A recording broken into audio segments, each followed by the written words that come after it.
Je parle 9 langues. La fillette juive l'a dit fièrement. Le millionnaire rit, mais reste choqué. Regardez qui se présente ici. David Steinberg éclate de rire en observant la jeune fille de 14 ans qui se tient à l'entrée du hall principal de la Weltmax Corporation. La fille de la femme de ménage qui pense pouvoir participer à notre programme de stage pour jeunes talents. L'écho du rire cruel de David emplit l'atmosphère luxueuse du 47e étage, où des dizaines d'adolescents issus d'écoles publiques coûteuses attendent nerveusement leur entretien pour le programme de stage le plus populaire de Manhattan. Rachel Goldstein sent toutes les têtes se tourner dans sa direction, mais elle reste étrangement calme. Rachel n'avait que 14 ans et n'avait jamais imaginé qu'elle serait là, en compétition avec des enfants de l'élite new-yorkaise pour une opportunité qui pourrait complètement changer sa vie. Sa mère, Sarah, avait travaillé comme gardienne de nuit dans l'immeuble pendant 6 ans, nettoyant les bureaux des mêmes cadres qui la regardaient maintenant avec un mépris à peine dissimulé. « Vraiment, ma fille ?» poursuit David en ajustant sa montre Rolex à 80 000 $. Tu crois vraiment que quelqu'un comme toi a une chance ici? Ce programme est fait pour les jeunes gens exceptionnels, pas pour. Il fait un geste vague dans sa direction, les cas de charité. Le silence dans la salle est assourdissant. Les autres candidats, tous issus de Dalton School, Horace Mann et autres institutions prestigieuses, observent la scène avec un mélange de curiosité et d'embarras. À 52 ans, David Steinberg est l'héritier multimillionnaire de l'empire immobilier Steinberg et Associates, et son arrogance est aussi connue que sa fortune de 800 millions de $. Mais il y a quelque chose dans le comportement de Rachel que David n'arrive pas à déchiffrer. Depuis des années qu'elle travaillait dans ce bâtiment aux petites heures du matin, elle observait silencieusement les réunions à travers les portes vitrées, absorbant les conversations dans différentes langues, mémorisant des présentations d'entreprises entières tout en faisant semblant de passer la serpillière. « Je suis désolé, monsieur », répond Rachel, la voix ferme malgré l'humiliation publique. Mais l'annonce du programme disait qu'il était ouvert à tous les lycéens de Manhattan, quelle que soit leur école. Techniquement, oui, dit David en haussant les épaules, s'amusant visiblement de l'inconfort de la situation. Mais soyons réalistes. Pensez-vous avoir les qualifications nécessaires pour rivaliser avec ces jeunes gens? Il désigne les autres candidats. Ils parlent plusieurs langues, ont des professeurs particuliers, ont voyagé dans le monde entier. David se lève de son fauteuil de direction et se dirige vers Rachel comme un prédateur autour de sa proie. Laissez-moi vous poser une question simple. Combien de langues parlez-vous? Et s'il vous plaît, ne comptez pas le mauvais anglais de l'école publique. Les autres candidats ont ri nerveusement, certains prenant des photos discrètes avec leur téléphone portable pour les publier plus tard sur les médias sociaux. Rachel pouvait sentir la chaleur de l'humiliation lui monter au visage, mais il y avait quelque chose de différent dans ses yeux. Une étincelle que David était loin de comprendre. En outre, poursuit David, qui savoure manifestement chaque instant, ce stage nécessite des interactions avec des clients internationaux. Nous avons besoin de jeunes gens capables de représenter notre entreprise partout dans le monde. Avez-vous déjà quitté Manhattan dans votre vie? C'est alors que Rachel a pris une grande inspiration, ses yeux balayant la salle remplie d'adolescents privilégiés qui la regardaient avec supériorité. Pendant des années, alors que sa mère nettoyait ses bureaux, elle avait étudié dans toutes les bibliothèques publiques de la ville, utilisé toutes les applications linguistiques gratuites disponibles, regardé toutes les vidéos éducatives en ligne qu'elle pouvait trouver. En fait, dit-elle avec un calme qui la surprend elle-même, je parle couramment 9 langues. Le rire de David s'est arrêté brusquement, comme si quelqu'un avait appuyé sur un interrupteur. Il cligna des yeux plusieurs fois, comprenant ce qu'il venait d'entendre. La pièce entière est devenue complètement silencieuse. 9 langues, répète-t-il, sa voix perdant un peu de son assurance. Vous vous moquez de moi. L'anglais, l'hébreu, l'arabe, le mandarin, le russe, l'allemand, le français, l'italien et le portugais, énuméra calmement Rachel, prononçant chaque langue avec la parfaite fluidité d'une native. Je peux vous faire une démonstration de n'importe laquelle d'entre elles, si vous le souhaitez. Le silence qui suivit fut différent de celui d'avant. Ce n'est plus de l'embarras, c'est un véritable choc. David Steinberg, qui avait passé toute sa vie à utiliser sa richesse pour intimider les autres, était confronté à un adolescent de 14 ans qui venait de révéler des compétences qu'il ne posséderait jamais, même avec tous ses millions. L'un des candidats chuchote à son ami. « Attends, elle parle arabe ?» Mon professeur particulier à 500 $ de l'heure m'a dit qu'il était impossible d'apprendre l'arabe sans aller au Moyen-Orient. Rachel s'est tenue fermement au centre de cette salle où les préjugés et les privilèges régnaient en maître, comme quelqu'un qui garderait un secret encore plus puissant qu'aucun d'entre eux n'aurait pu l'imaginer. Car ce qu'aucun d'entre eux ne savait, c'est que cette démonstration d'aptitude linguistique n'était que la partie émergée de l'iceberg de tout ce qu'elle avait absorbé pendant des années d'observation silencieuse dans ce même environnement. Si vous appréciez cette histoire de dépassement des préjugés, n'oubliez pas de vous abonner à la chaîne, car ce que David découvrira sur Rachel au cours des prochaines heures fera passer son humiliation initiale pour un simple échauffement en vue de la leçon la plus coûteuse de sa vie privilégiée. David a cligné des yeux plusieurs fois, comme s'il essayait de résoudre une équation mathématique impossible. 9 langues. Une jeune fille de 14 ans, fille d'un gardien, venait d'affirmer qu'elle maîtrisait plus de langues qu'il ne pourrait en apprendre en 10 vies, même avec toute sa fortune. « Vous mentez », déclare-t-il, sa voix retrouvant un peu de son arrogance d'antan. « Ce n'est pas possible. Une personne de votre situation n'a tout simplement pas accès à ce genre d'éducation. » Rachel resta calme, mais quelque chose de dangereux brillait dans ses yeux. « Voulez-vous que je le prouve, monsieur Steinberg ?»« Bien sûr que je le veux, » dit David en riant, en retournant à son fauteuil de direction. « Voyons ce numéro. Dites quelque chose disons en mandarin. Et ne venez pas avec le « ni hao » que tous les touristes connaissent. » Rachel prend une grande inspiration et commence à parler couramment en mandarin, sa prononciation impeccable résonnant dans la salle silencieuse. Elle récita un poème classique de Li Bai sur la persévérance face à l'adversité, chaque mot étant prononcé avec la précision de quelqu'un qui a passé des années à étudier non seulement la langue, mais aussi sa culture profonde. Le silence qui suit est gênant. 2 des candidats d'élite avaient pris des cours privés de mandarin et avaient réussi à comprendre suffisamment de fragments pour se rendre compte que Rachel ne se contentait pas de parler la langue, mais qu'elle la maîtrisait complètement. Coïncidence, marmonne David, visiblement ébranlé mais déterminé à maintenir sa position de supériorité. N'importe qui peut mémoriser quelques phrases. Et l'arabe? Je parie que tu n'as jamais vu l'alphabet arabe de ta vie. C'est alors que Rachel fait quelque chose que personne n'attendait. Elle s'est dirigée vers le tableau blanc accroché au mur et a commencé à écrire en arabe, ses mains bougeant avec l'élégance de quelqu'un qui a répété ses caractères des milliers de fois. Tout en écrivant, elle traduit en anglais. Il s'agit d'une citation de Khalil Gibran, explique-t-elle en terminant l'écriture. La générosité ne consiste pas à me donner quelque chose dont j'ai plus besoin que toi, mais à me donner ce dont tu as plus besoin que moi. David sentit quelque chose d'étrange se produire dans son estomac. Ce n'était pas seulement de la surprise, c'était la première trace de quelque chose qu'il n'avait pas ressenti depuis des décennies, une véritable insécurité. Comment était-il possible que cette fille, dont la mère nettoyait les toilettes d'une entreprise, ait accès à des connaissances dont l'acquisition a coûté des fortunes? Où diable avez-vous appris tout cela? Demanda-t-il, son masque de supériorité commençant à s'effriter. À la bibliothèque publique de Manhattan, répondit simplement Rachel. Section internationale, 3e étage. Ils ont des programmes de conversation gratuits dans 15 langues différentes, tous les jours de la semaine. Pendant que ma mère travaillait ici aux premières heures, j'y étudiais l'après-midi. La révélation frappe David comme un coup de poing dans le ventre. La bibliothèque publique. Des programmes gratuits. Alors qu'il dépensait des milliers de dollars en cours particuliers pour ses propres enfants, qui pouvaient à peine tenir une conversation de base en espagnol, cette fille s'était constitué un arsenal linguistique en utilisant des ressources dont il ne soupçonnait même pas l'existence. « C'est ridicule !» s'exclame-t-il en se levant brusquement. « Vous voulez me faire croire qu'une bibliothèque publique offre une meilleure éducation que les écoles les plus chères de Manhattan? Pas mieux, corrige Rachel calmement. Juste plus accessible pour ceux qui veulent vraiment apprendre. La différence, c'est que j'avais besoin d'apprendre. Vous vouliez juste une ligne de plus sur votre CV. » La remarque a fait mouche. David regarda les autres candidats dans la salle, des jeunes gens gâtés qui n'avaient jamais eu à se battre pour quoi que ce soit dans leur vie, qui considéraient l'éducation comme un accessoire de luxe de plus pour impressionner dans les soirées mondaines. « Vous savez quoi ?» dit David, sa voix prenant un ton venimeux. « Même si vous parlez une centaine de langues, cela ne change rien au fait que vous n'avez rien à faire ici. Ce programme est destiné aux jeunes qui comprennent le monde des affaires, qui ont grandi dans des environnements prospères. Vous pouvez parler toutes les langues que vous voulez, vous ne comprendrez jamais comment fonctionne le vrai pouvoir. » Rachel sourit pour la première fois depuis qu'elle est entrée dans la pièce.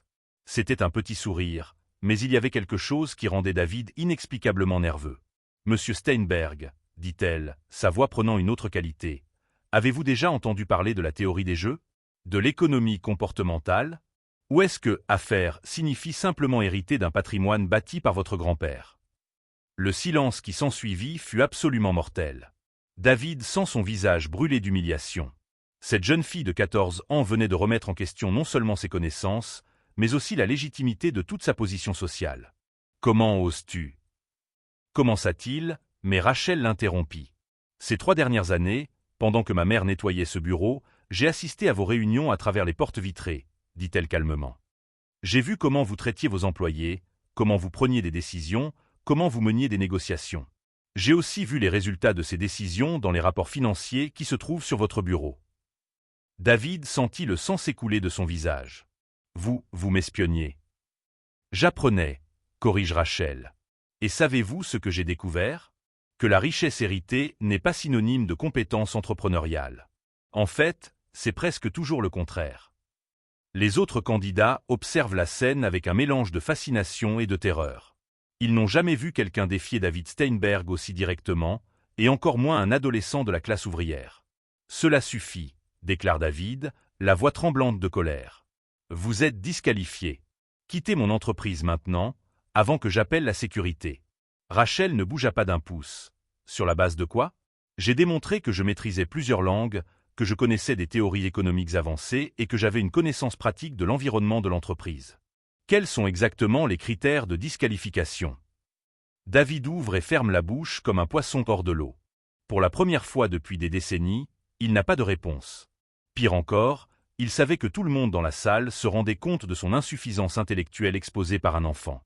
Mais ce que David ne savait pas, c'est que Rachel ne faisait que s'échauffer. Au cours de ces années d'observation silencieuse, elle avait assimilé bien plus que des langues et des théories économiques. Elle avait découvert des secrets sur les pratiques commerciales douteuses de la famille Steinberg qui pouvaient détruire bien plus que l'ego hypertrophié de David. Là, au centre de cette salle où l'arrogance et les privilèges régnaient en maître, Rachel s'est défendue comme une personne disposant d'informations capables de transformer l'humiliation en vengeance et les préjugés en justice. Car ce qu'aucun d'entre eux n'imaginait, c'est que la véritable démonstration de force ne faisait que commencer, et que sous-estimer une jeune femme qui avait survécu à des années d'invisibilité sociale serait l'erreur la plus coûteuse que David Steinberg commettrait dans toute sa vie de privilégié. Tu veux connaître les critères? David grogne, le visage rouge d'humiliation. Je vais vous donner des critères très clairs. Ce programme s'adresse à des jeunes qui comprennent la hiérarchie sociale, qui savent respecter l'autorité. Vous venez de démontrer que vous ne possédez aucune de ces qualités. Rachel reste immobile, mais quelque chose change dans sa posture. Au fil des années d'observation de ce milieu, elle avait appris que les hommes comme David interprétaient le calme comme de la soumission. Une erreur qu'elle s'apprêtait à exploiter pleinement. « Je comprends parfaitement la hiérarchie ici, monsieur Steinberg », a-t-elle répondu avec une sérénité qui a fait jeter des regards nerveux à certains candidats. Vous êtes au sommet parce que vous avez hérité d'une fortune bâtie par d'autres personnes, et vous utilisez cette position pour intimider ceux que vous considérez comme inférieurs. Le silence qui s'ensuivit fut rompu par une voix inattendue. Observation intéressante sur les structures sociales basées sur le capital hérité par rapport à la méritocratie. La voix provient de l'entrée de la salle, où un homme élégant d'une soixantaine d'années observe la scène avec un réel intérêt. Professeur Jonathan Mitchell, Harvard Business School. Je suis venu observer le processus de sélection à l'invitation du conseil d'administration. David pâlit instantanément. Le professeur Mitchell était une légende dans le monde universitaire, l'auteur de dizaines de livres sur le leadership et l'éthique des affaires. Sa présence n'avait pas été annoncée et David n'était manifestement pas prêt à ce qu'un observateur extérieur soit témoin de sa manifestation de préjugés. Professeur Mitchell, balbutie David en essayant de retrouver son calme. Nous ne nous attendions pas. C'est un honneur de vous avoir ici. L'honneur est pour moi, répondit Mitchell, les yeux toujours rivés sur Rachel. Surtout d'assister à une discussion aussi instructive sur la dynamique du pouvoir dans l'environnement moderne de l'entreprise. Rachel ressentit un pincement au cœur. Pendant ses années d'études solitaires, elle avait lu tous les livres de Mitchell disponibles à la bibliothèque. Ses théories sur le leadership authentique correspondaient exactement à ce qu'elle avait observé en pratique au fil des ans dans ce bureau. En fait, poursuit Mitchell en s'adressant directement à Rachel, votre observation sur les hiérarchies fondées sur le mérite par opposition aux privilèges héréditaires fait écho aux théories que j'aborde dans mes cours de MBA. D'où tenez-vous ces concepts? Principalement de vos livres, professeur, a répondu Rachel, sentant David grimacer à côté d'elle. J'ai lu The Authentic Leader à la bibliothèque publique l'année dernière. Mitchell sourit sincèrement. Et que pensez-vous de la théorie sur l'incompétence héritée, la tendance des héritiers à montrer moins de capacité de leadership? Rachel jette un bref coup d'œil à David avant de répondre. Je pense que c'est une théorie qui se confirme tous les jours dans le monde de l'entreprise, professeur.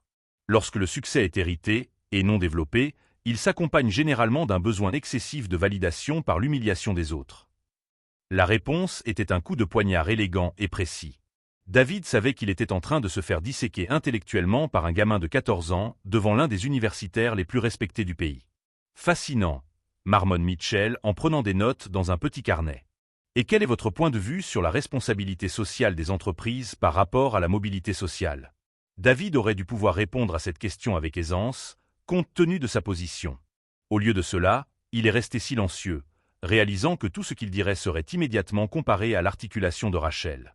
Je crois que les entreprises ont le pouvoir, et donc l'obligation morale, de briser les cycles d'inégalité, a répondu Rachel. Lorsqu'une entreprise choisit de n'embaucher que des personnes issues de certains cercles sociaux, elle perpétue des systèmes qui limitent à la fois le potentiel humain et l'innovation elle-même. Monsieur Steinberg, dit Mitchell en se tournant vers David avec une expression qui réussit à être à la fois courtoise et dévastatrice. Comment évaluez-vous la performance de ce candidat jusqu'à présent? David ouvre et ferme la bouche à plusieurs reprises. Toute réponse négative serait manifestement basée sur des préjugés. Toute réponse positive reviendrait à admettre qu'il a été surpassé par une adolescente. Elle a fait preuve de connaissances intéressantes, finit-il par marmonner. Intéressant, répéta Mitchell, comme s'il goûtait la saveur du mot. Une description remarquablement modérée pour quelqu'un qui a démontré qu'elle parlait couramment 9 langues et qu'elle avait une compréhension avancée de la théorie économique. Au cours de cette conversation, Rachel avait remarqué quelque chose d'important. Les autres candidats, de jeunes hommes issus de l'élite qui, quelques minutes auparavant, la regardaient avec dédain, l'observaient à présent avec quelque chose qui ressemblait à du respect mêlé de nervosité. Pour la première fois, ils réalisent qu'ils ne sont peut-être pas les candidats les plus qualifiés de la salle. Dites-moi, monsieur Steinberg, poursuit Mitchell, combien de langues parlez-vous couramment? La question était suspendue dans l'air comme une bombe sur le point d'exploser. David avait passé la dernière heure à essayer de rabaisser les capacités linguistiques de Rachel, et maintenant il était forcé d'admettre ses propres limites. L'anglais et un peu de français, avoue-t-il, la voix presque inaudible. Un peu de français, répète Mitchell. Et vous considérez que ce bagage est suffisant pour une entreprise qui opère à l'échelle internationale? Rachel observe toute cette scène avec un mélange de satisfaction et de pitié. Pour la première fois de sa vie, elle voyait un homme puissant soumis au même type d'examen humiliant que celui qu'il infligeait régulièrement aux autres. Mais elle savait aussi que ce n'était que la première victoire d'une guerre bien plus importante. David Steinberg n'était pas le genre d'homme à accepter d'être humilié publiquement et à passer à autre chose. Il allait essayer de se venger, il allait essayer de trouver des moyens de détruire ses chances. Ce que David ne savait pas, c'est que Rachel avait passé des années à se préparer à ce genre de confrontation. Toutes ces nuits où sa mère nettoyait les bureaux, elle n'avait pas seulement étudié les langues. Elle avait aussi soigneusement consigné des pratiques commerciales douteuses et des conversations qui n'auraient jamais dû avoir lieu devant un gardien invisible. Là, au centre de cette pièce où les privilèges et les compétences réelles étaient séparés pour la première fois depuis des décennies, Rachel se tenait fermement comme celle qui possédait non seulement une intelligence supérieure, mais aussi des informations qui pouvaient transformer cette humiliation initiale en quelque chose de beaucoup plus dévastateur. Car tandis que David avait complètement sous-estimé la fille qu'il considérait comme inférieure, elle avait observé, appris et rassemblé des preuves en vue d'une confrontation qui commençait à peine à révéler sa véritable portée destructrice. « Vous savez quoi, monsieur Steinberg ?» dit calmement Rachel en sortant de son cartable un petit enregistreur numérique. « Au cours de toutes ces années passées à observer vos réunions, j'ai appris que les entrepreneurs qui réussissent documentent toujours tout. J'ai donc décidé de suivre cet exemple. » Le sang s'écoule complètement du visage de David. « Qu'est-ce que c'est ?» « Il s'agit de 3 années d'enregistrement, » répond Rachel en plaçant l'appareil sur la table, à la vue de tous. Des conversations qui ont eu lieu dans ce bureau pendant que ma mère invisible faisait le ménage. Des conversations sur l'évasion fiscale, les contrats frauduleux avec la mairie, les pots de vin pour obtenir des permis de construire. Le professeur Mitchell se penche en avant, son intérêt académique se transformant en quelque chose de beaucoup plus sérieux. Ce sont des accusations très sérieuses, jeune homme. Ce ne sont pas des accusations, professeur. Ce sont des faits documentés. Rachel sort un dossier de son sac, organisé avec la précision d'une avocate expérimentée. J'ai des copies de mails que M. Steinberg a imprimées et oubliées sur l'imprimante, des photographies de documents laissés sur son bureau, des relevés de virements bancaires vers des comptes offshore. David tremble visiblement. Vous ne pouvez pas avoir. Le compte aux îles Caïmans au nom de votre ex-femme, demande Rachel en toute innocence. International Trust Bank, numéro de compte 8473992B, ou préférez-vous que je mentionne les 12 millions de dollars d'impôts non déclarés des 5 dernières années? Le silence dans la salle est assourdissant. Les autres candidats observent la scène avec un mélange d'horreur et de fascination, réalisant qu'ils assistent à la destruction complète d'un des hommes les plus puissants de Manhattan. C'est illégal, balbutie désespérément David. On ne peut pas enregistrer des conversations privées sans consentement. En fait, intervient le professeur Mitchell avec un sourire froid, dans l'État de New York, une seule des parties doit consentir à l'enregistrement. Et techniquement, Rachel était présente lors de toutes ces conversations en tant que fille d'un employé autorisé à se trouver dans le bâtiment. Rachel acquiesce. En outre, la dénonciation d'activités criminelles est protégée par la loi fédérale. Surtout lorsqu'il s'agit de fraude fiscale qui met en péril des fonds publics destinés à l'éducation. David tente de reprendre le contrôle de la situation. Même si c'était vrai, qui croirait une fille de 14 ans contre moi? J'ai des avocats, de l'influence, des relations. C'est vrai, corrige doucement Rachel. Parce que 15 minutes avant d'arriver ici, j'ai envoyé des copies complètes de tous ces documents à l'Internal Revenue Service, au FBI, au bureau du procureur général de l'État de New York, et, dit-elle en faisant une pause dramatique, aux journalistes du New York Times et du Wall Street Journal qui enquêtent sur la corruption dans les contrats de construction publique. Le téléphone portable de David se met à sonner avec insistance. Puis celui de Mitchell. Puis les téléphones de plusieurs autres cadres se mirent à vibrer simultanément dans tout le bureau.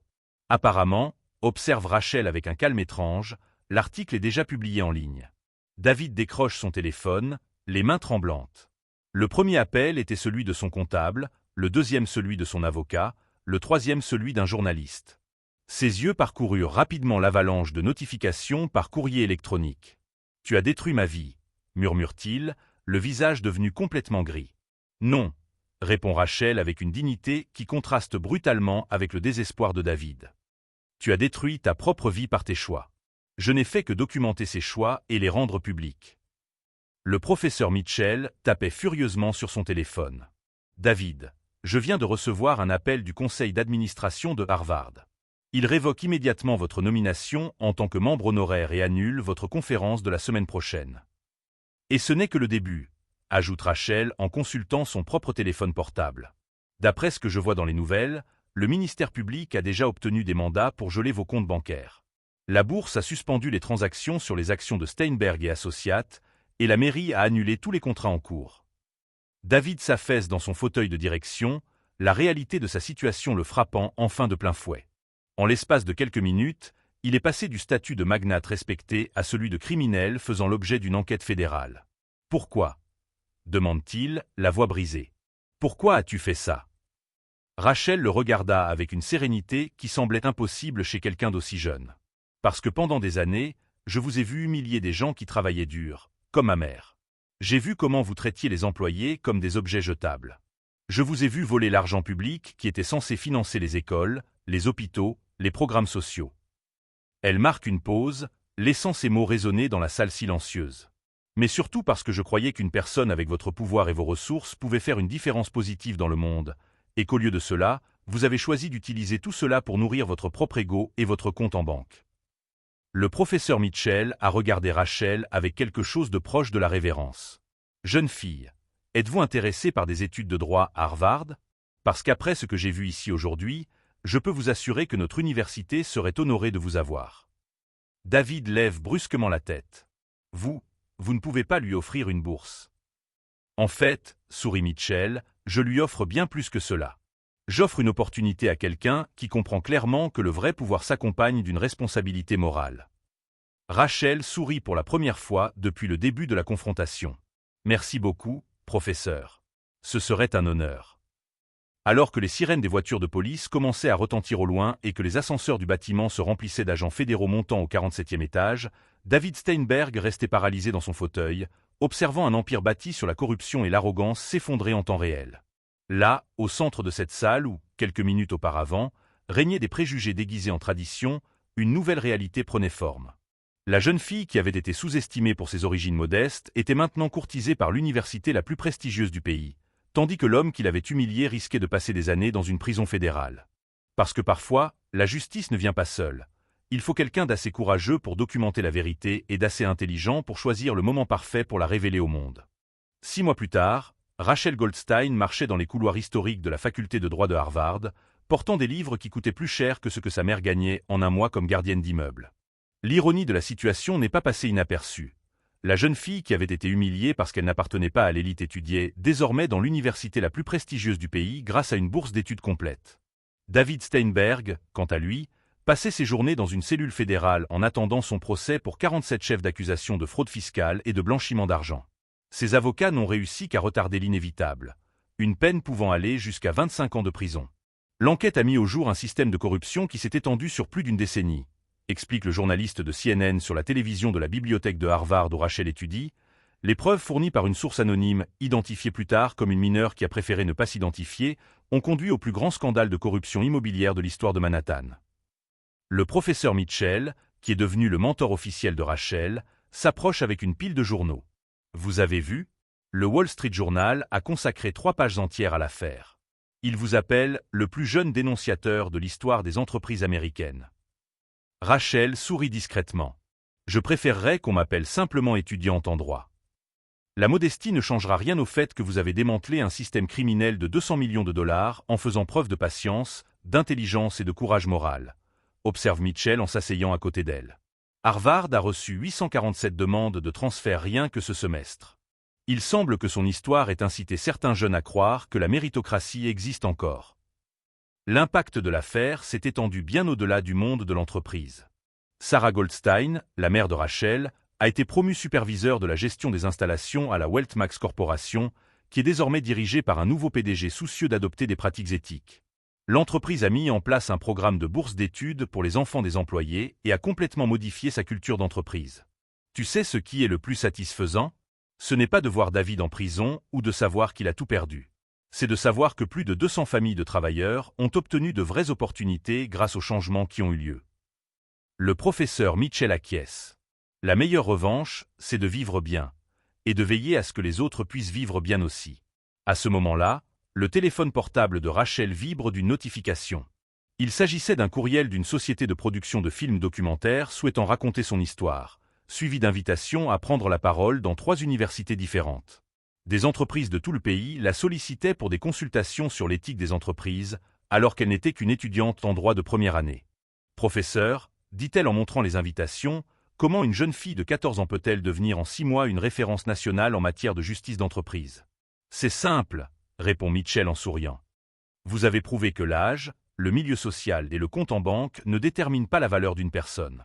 Vous avez montré que le vrai leadership vient du caractère, et non des privilèges hérités. Pendant ce temps, dans une cellule fédérale à l'autre bout du pays, David Steinberg lisait une lettre de son propre fils, rompant tous les liens familiaux. Steinberg et Associates avaient déposé son bilan.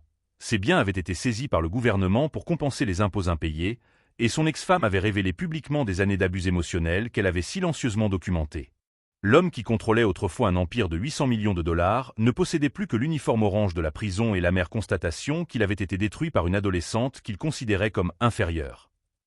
L'ironie du sort, a déclaré Rachel plus tard lors d'une interview pour la Harvard Law Review, c'est que David avait raison sur un point depuis le début. Ce monde est vraiment celui de la méritocratie.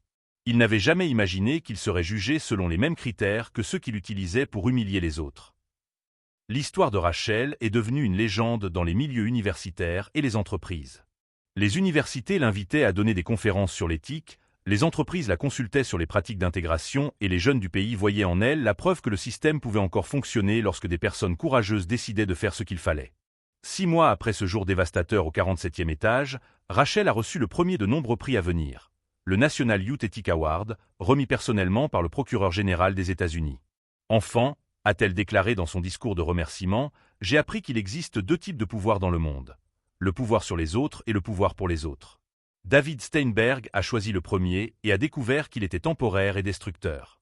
J'ai choisi le second et j'ai découvert qu'il était permanent et transformateur. Les 2000 spectateurs se lèvent et applaudissent. Au fond de la salle, Sarah Goldstein pleurait de fierté, se souvenant des nuits où elle nettoyait les bureaux pendant que sa fille étudiait à la bibliothèque, rêvant d'un avenir qui semblait impossible. La leçon était claire et puissante. Dans un monde où les privilèges masquent souvent l'incompétence et l'arrogance, seule l'excellence véritable prévaut. Rachel avait prouvé que lorsqu'on allie une intelligence authentique à un courage moral, on ne fait pas que gagner, on change la donne pour les générations à venir. Si cette histoire de justice et de victoire vous a touché, N'oubliez pas de vous abonner à la chaîne pour d'autres histoires qui prouvent que la vraie vengeance ne consiste pas à détruire ses ennemis, mais à construire un héritage qu'ils n'auraient jamais pu imaginer.